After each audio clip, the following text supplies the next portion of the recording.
Labor force statistics indicate that women comprise nearly half of the labor force in the United States, but only 39% are actually in managerial positions within the workforce.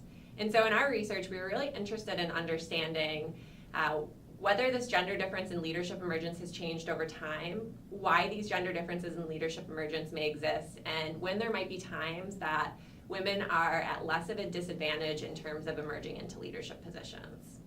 And so ultimately in our research, what we found across over 19,000 participants was that the gender difference in leadership emergence has reduced since the 1950s. And so while there does exist a gender difference in leadership emergence in modern society, it's a much smaller effect as compared to what it was back 50 years ago. We found that it is really the characteristics that men and women have, as well as the behaviors they engage in, that drives this gender difference. On average, men tend to be more assertive and dominant, and women tend to be more warm and nurturing.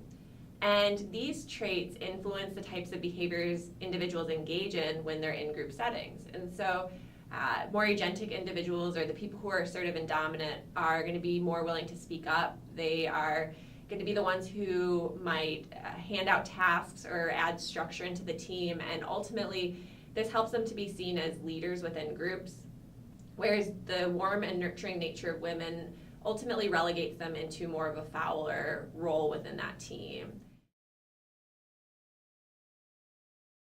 The first is that companies should provide training for employees about the fact that there might be implicit biases regarding some of the characteristics women tend to have more frequently than men, being nurturing, caring, communal.